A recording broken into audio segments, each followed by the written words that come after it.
If the forest is devoid of tigers around, your health of that particular forest ecosystem is losing its importance.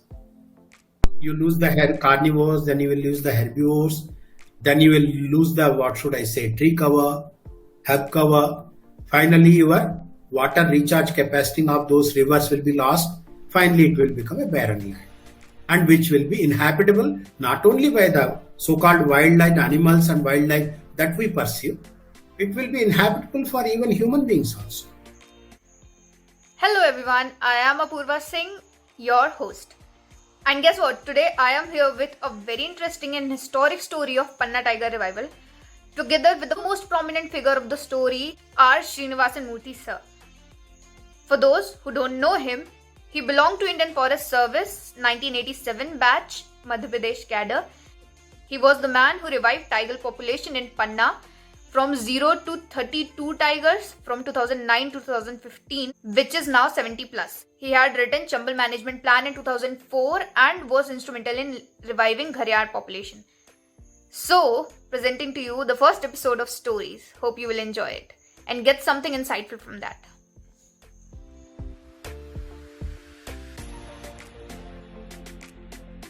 Hello, sir. So, very good Hello. evening. Good evening. Good evening, everybody. So first of all, I'm really thankful that you joined me today. And so before moving to the story, I have few questions if you allow me to ask. Please, most welcome. So why should people even listen to this podcast? Like, there are so many interesting things in the internet. Why should people start focusing more over environmental issues and things like this, sir? If human wants to be survive on this planet, he has to respect the nature and he has to listen to the nature. Yes, sir. And then Panna's revival story is one of those rarest of the rare examples which have focused about the importance of revival of an ecosystem, not just a tiger. If the present generation and future generation doesn't listen to it, already we are in the pandemic situation over last almost say more than 1.5 years. And let us be very sure, this particular pandemic is not the last one. Yes, sir. If we don't respect the nature, if we don't move in harmony with the nature, then the human race's dead end will not very far to come. So I see Panna revival not just as a very isolated incident. I see it as a bigger picture wherein we have to respect the nature. There is no other way for the man to move on. Sir, moving to the next question. So you have spent a lot of time in nature, in the forest. So what values does this experience add to your life, sir? My life, I have to divide it both with respect to personal as well as the official career. Sir.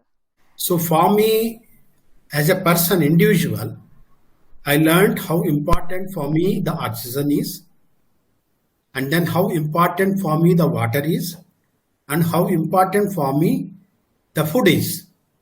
Other than that, for me to be fit enough without any botherations of health issues, I have to be part of the nature.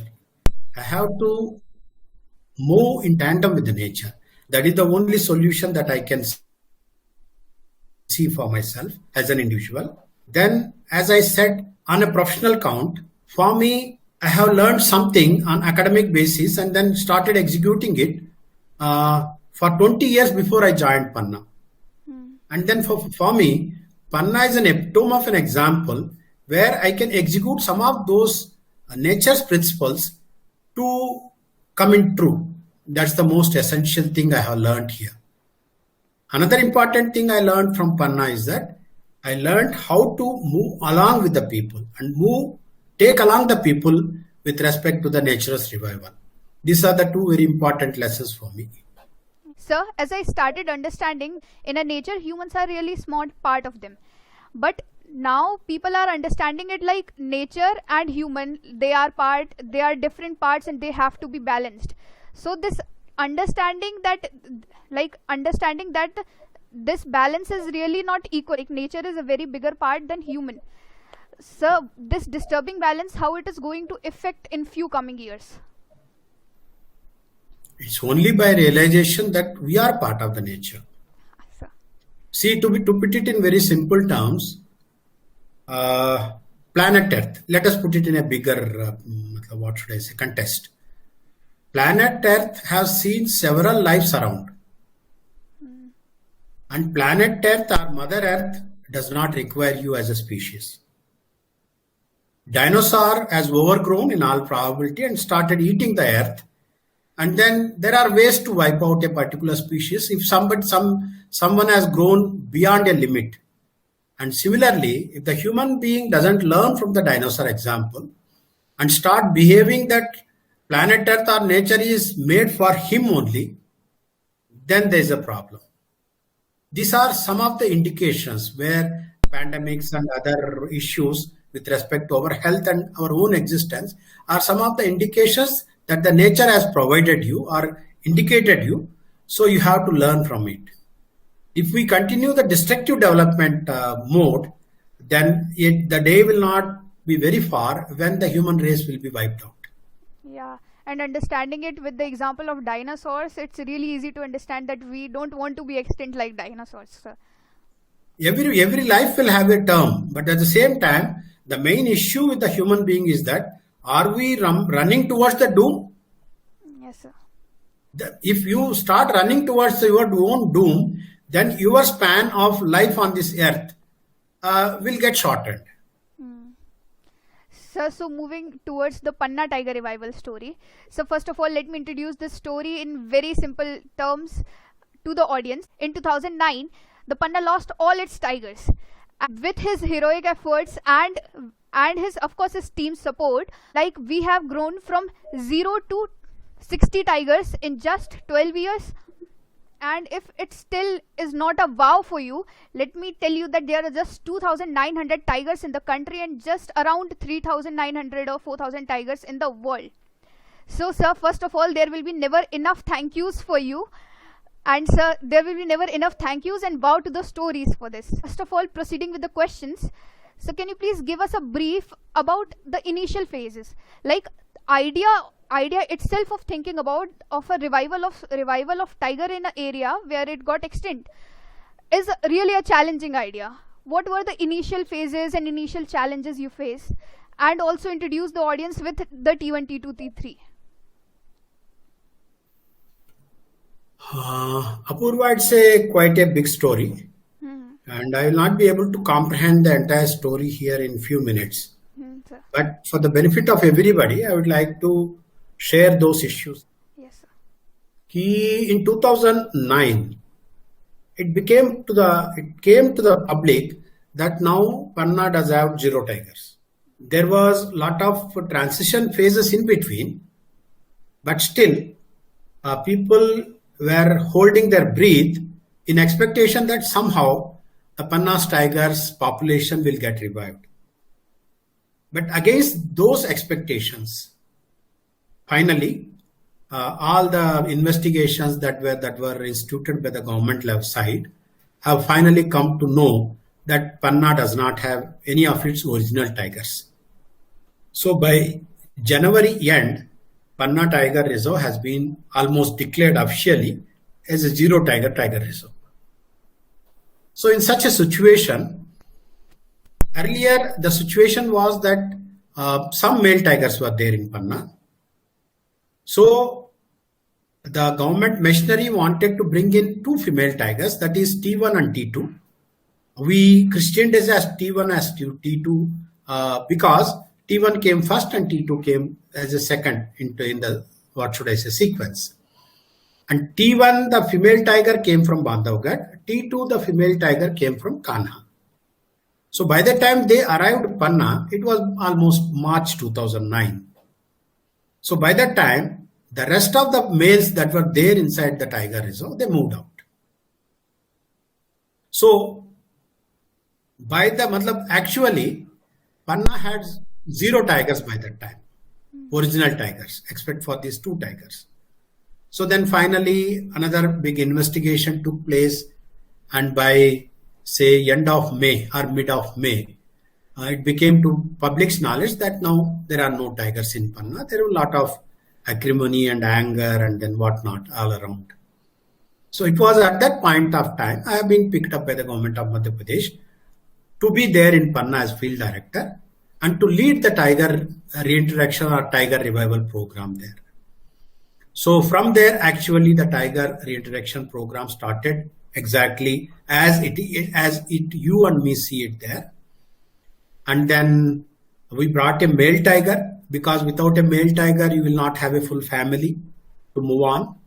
So male tiger has been brought from Pench Tiger Reserve. Again, that particular male tiger moved out of the park just after staying there in the tiger reserve for less than 10 days.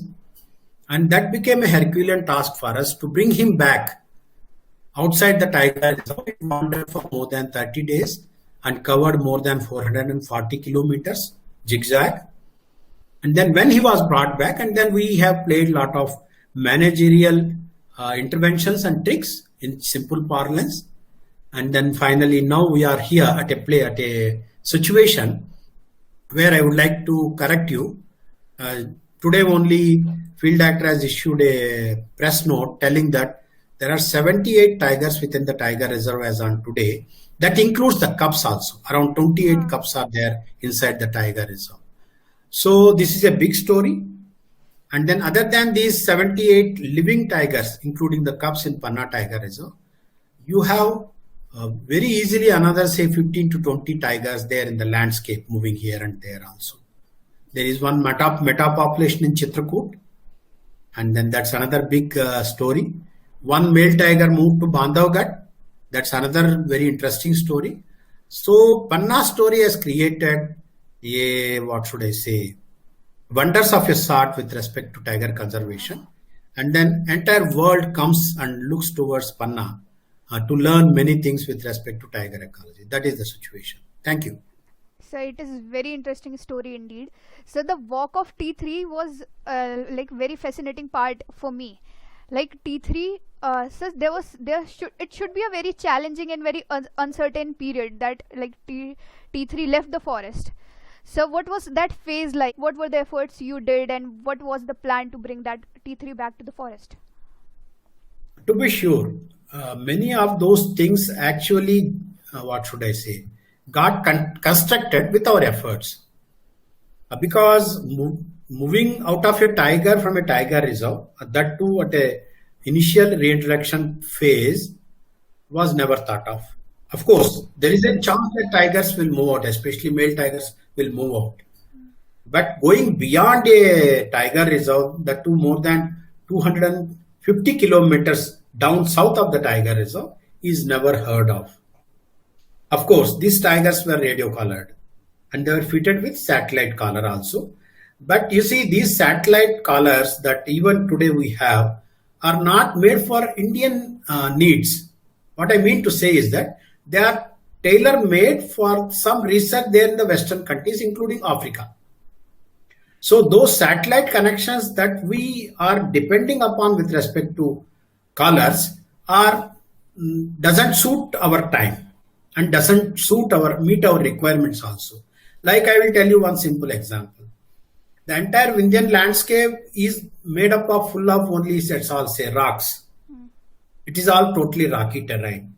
And majorly these tigers walk along the water courses. And if a tiger walks through a rocky valley of a particular river and takes a shelter in a rocky cave, then even if a tiger being there, you will not get a signal. And then if a tiger walks in the thickets of a forest, then also you will not get a signal. So there are very technological issues, but time will not be sufficient to detailing all these things. But I should salute my team and the people who taught us how to hold the signal in such a difficult terrain. Is the real story of success. How, and we could ensure and then we need to ensure the security of the tiger also, because the landscape is highly, what should I say, poaching driven to great extent. Even today, poaching happens in the landscape. So to secure such a tiger from all those poaching threats and other threats by which it can get killed, and then finally bring him back and retain inside the park is the real story.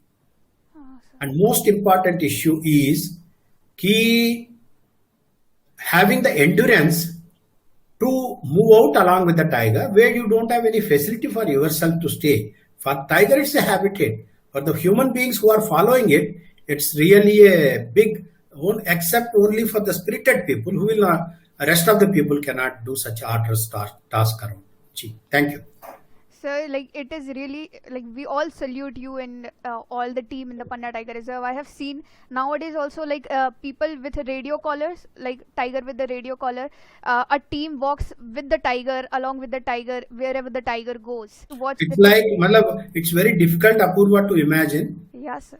Basically, it is a tiger is a nocturnal animal, and then people have to move on foot or vehicle during the nights. On vehicle, that's slightly, what should I say? It's slightly convenient. But if you are on foot where a vehicle cannot be motorable, then you work like a devil. Yes.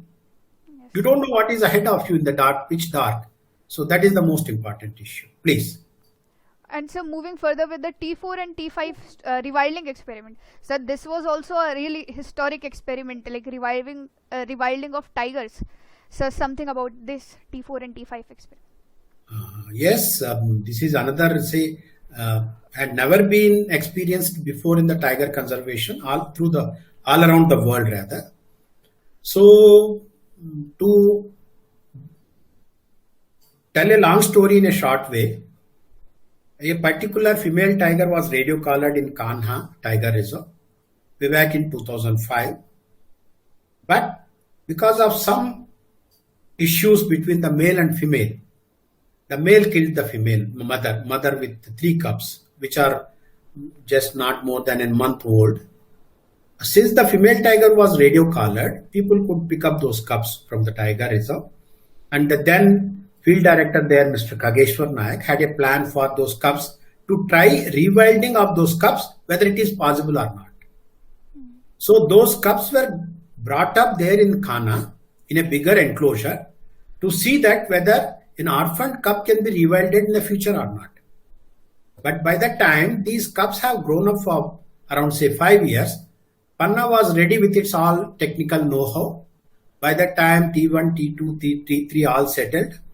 Both T1 and T2 successfully bred and raised, given their litters, first litters.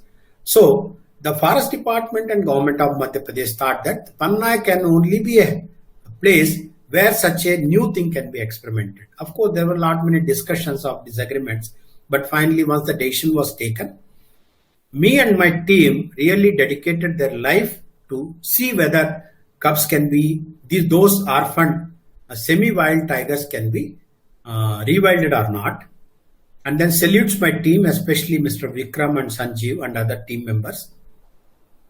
Really, we followed those particular T4 and T5 for the initial 2-3 months before they can learn the tricks of being there in the wild and learn to make a kill and then breed with the existing male tiger and then give birth to the cubs and then rear them to the adulthood. That is the real wonderful story in tiger conservation, which has opened up a new window of tiger conservation where orphaned cubs can be hand reared and then brought back to the wild. Really, I should salute these two. T4 and T5 are destined tigers, which were the pioneers with respect to getting rewilded. And then we are lucky because we got that chance to do it. Today, I feel more proud being a citizen of Panna, sir. Sir, there is. I am overwhelmed to listen such a, what should I say, laudable words for Panna Tiger Reserve. Thank you. Sir. So there was one more story, like I was a kid around 6-7 years. There was one tiger left him, like T1's one kid, like she left one kid and I saw him around 3 months. He was about to go to Kanha. So I saw him a day before he was about to go. So something about that, like good that you have brought in that story. Yeah, sir. Let me confess that it's a failed rewilding story, because T4 and T5 are successful rewilded story of female tigers, orphan tigers. So around that time when T4 came to Panna, T1 littered for her second litter. Again, all four males in Selata Nala. But she refused to lift the fourth one when she shifted these three cubs to the Tundwa Seha. So it happens in nature. So it was my intention to try a rewilding opportunity with this male cub, and its name is Panna 124. We don't had any facilities there to bring up such a orphaned cub. So my cabin in Khinauta has been converted into a enclosure for this particular cub. We reared it for almost say 4 months, but somehow I'm going to detail those things in my book. May come and say some it may take some more time, but we failed with respect to taking out the human imprints from that particular tiger cub. It was shifted to Kanha, where again rest of the bringing up process was initiated there. But this tiger, Panna 124, had lot of human imprint onto himself, and then that's how once a particular tiger does have a human imprint, what it will do? It will try to come near to a human being. So natural fear of a tiger for a human being is not there with this particular 124. So finally he was sent back to Van Vihar Zoo at Bhopal, and then presently he has been there for public show, and his name is Mr. Panna. So it is again. So that's many people doesn't know about this particular failed rewilding story of Panna 124, but I think I am revealing this story to you in public domain for the first time. So my pleasure, sir. So I was really a small kid, and that was the first time I got interested in tigers. And this is like 7 years ago. Like it was a really, it was Not 7 years, almost you can say 10 years. I was 7 years old that time. You are 7, that's great. In Apurva, I am really happy to be in this particular so-called conversation with a Panna nature camp. Sure, You participated in a virtual camp last year, and then as you were telling, you were 7 years old when the Panna actually revival was taking place. I am happy to be with you. It doesn't matter who is there on the other side, but still Panna remembers the revivals and owns the Panna Tiger Reserve. That's the big achievement that I can claim for myself. Thank you. You said that I was the part of the nature camp. I want you to explain this idea of nature camp and about the nature camp to the audience. You'd like me to speak about the nature camps? Nature camp, sir. That's great. You see, when we started Panna Revival Program, one of the biggest, what should I say, hurdles or minus point is that Panna Tiger Reserve and per se and tigers does not have any empathy from the locals, from the local side. So because wherever you have a protected area, the general perception is that such an area will be a hindrance for the our perceived development issues. And there are very many other issues which I don't want to discuss here. But in general, any protected area nearby vicinity, locals will have a lot of, what should I say, negative feelings towards them. And then Panna was, what should I say, I can say it's a climax of such a feeling around. So we realized that without having the locals' empathy towards the tigers and tiger reserve, the revival program of Panna will not mean much in a long-term basis. So one of our strategy was to take the people along with the tigers and tiger reserves and tiger revival. That was one of the most important strategies that worked great miracles around. It doesn't require Apurva much of investment on financial terms to convince the people. An officer who is sitting in that particular chair of that any government position has to be open with the public, nothing else. Communicate with them, share your critical issues with them, and ask for their support. Then you will see really a big tsunami of support will be in favor of everybody. So, in such to achieve the public support around, there are very many ways that we have followed, strategies and then plan of actions that we followed. And Panna Nature Camps is one tool by which the people were involved in Panna's tiger revival. When we were there in either in Panna or nearby villages around, people used to say, "Sir, Panna tiger belongs to the people who come from the outside." And then we never seen any tigers from inside the tiger reserve. Neither we had any time visited the tiger reserve. So at that point of view, I have made a decision to give an entry to the locals into the tiger reserve, because it is seeing is believing. Why somebody should believe something without seeing so? So we have devised a Panna Nature Camp program in collaboration with the WWF India, that is World Wildlife Fund for Nature India at Delhi. And then we ran these particular camps successfully till last year, till the pandemic made a halt of it. Even in the pandemic, we have tried a virtual camp and we were the participant of that virtual camp. And then these camps are so successful because we involve the locals there, local teachers. Especially we were lucky to get Mr. Ambika Khareji, who is no more, passed away last year. And then Mr. Devdatji. I trained them. I have given them a package, and then the token fee for registration is only 100 rupees for the children at that point of time, 150 for the elders. And then camps were one of the most successful camps around. And then over last 11 years, more than 7,000 participants took part in those camps.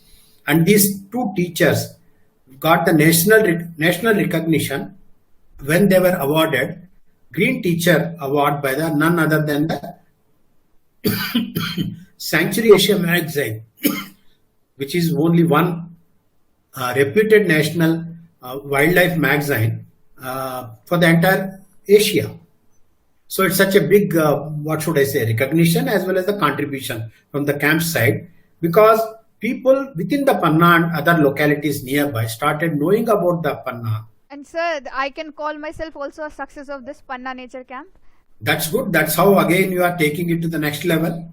Yes, sir. And then I am here just to encourage all the children, not only from Panna, from the entire India, to take a clue from you and then move on. Thank you, sir. So proceeding with the next section of our show, that is, I have put a story on the Instagram and collected a few questions. So from the audience, they wanted to ask, and one among the most major was about Bakswaha forest. Some call it like diamond is a just piece of carbon, worthless piece of carbon, and like forest, this amount of forest can't be destroyed because of the diamond mines. But we can't also not ignore the fact that it will help the degrading economy and will generate more and more employments. So your insights on this? Difficult to comment about the Bakswaha issue at this point of time, but at the same time, our natural forest is already getting sized to minimum level. What we require in a particular situation is that 33% of the land resource has to be covered with a green cover, tree cover rather. And then we have to be very, very judicious with respect to choosing a particular area for our perceived developmental project.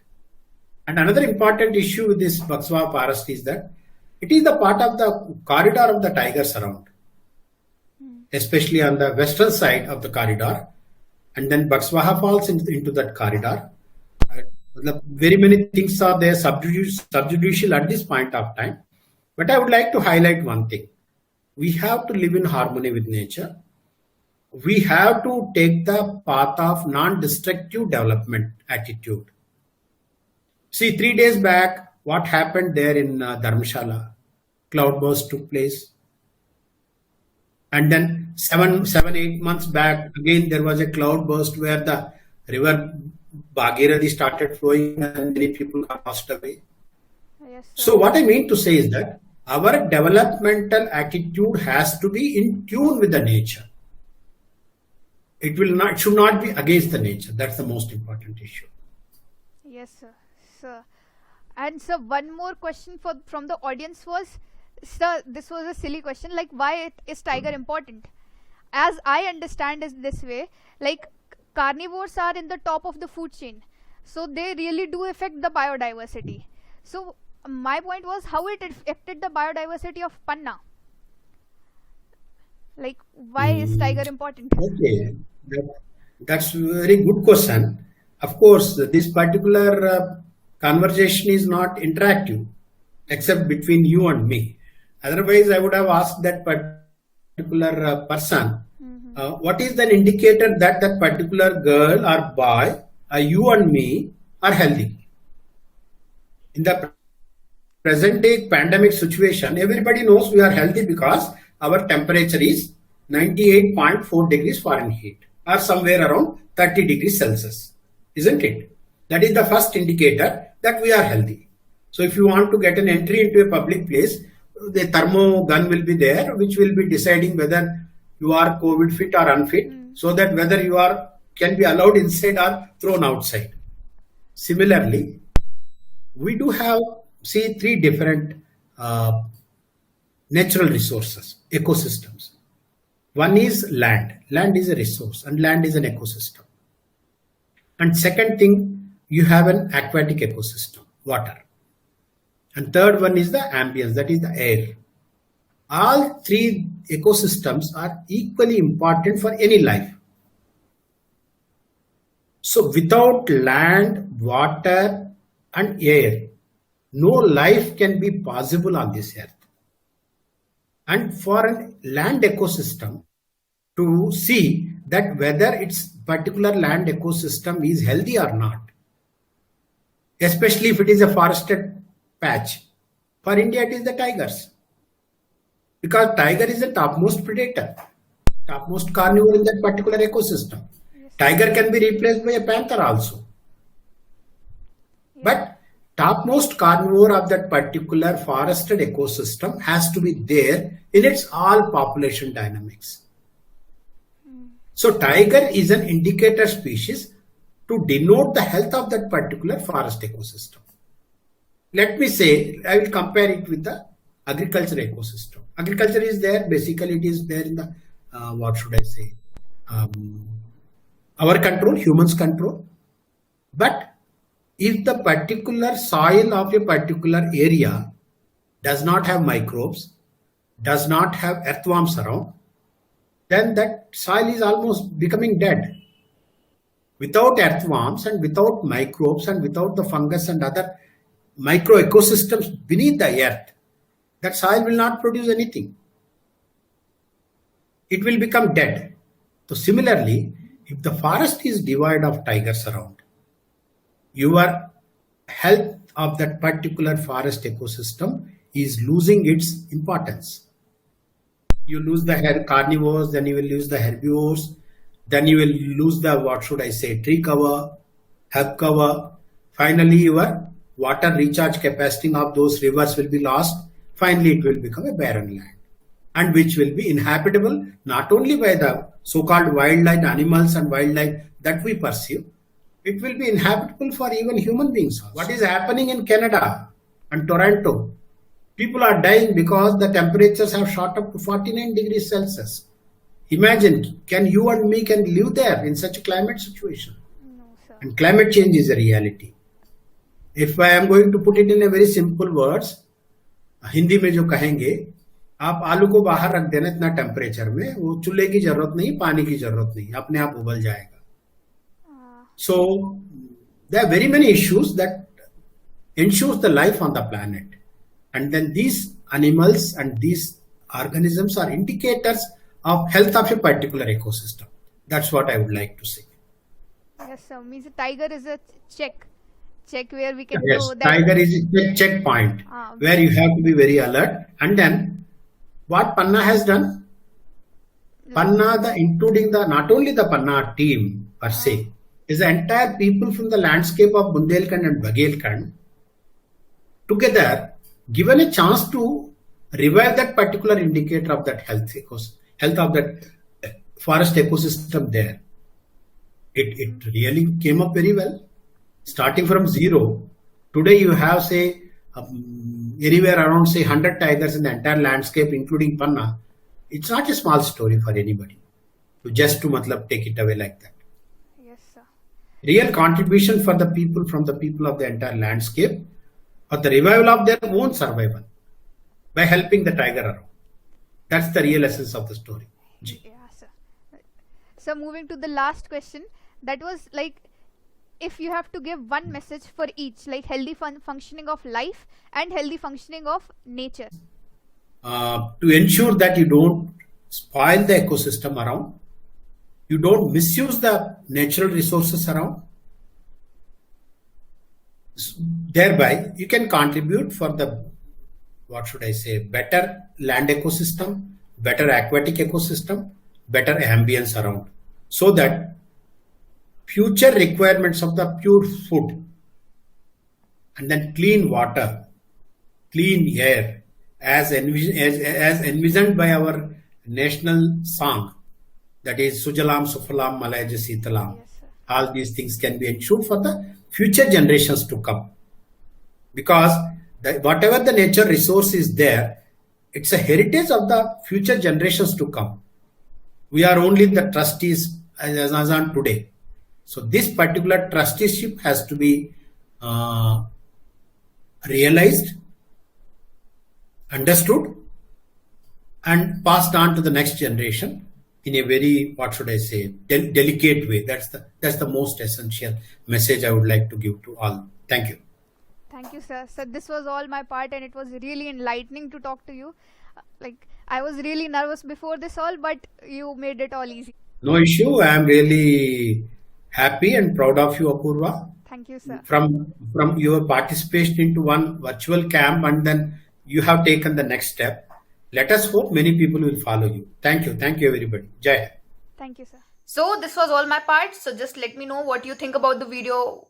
If you have any doubts, if you have any questions, anything you want to say in the comment section, and do like, subscribe and share. Thank you.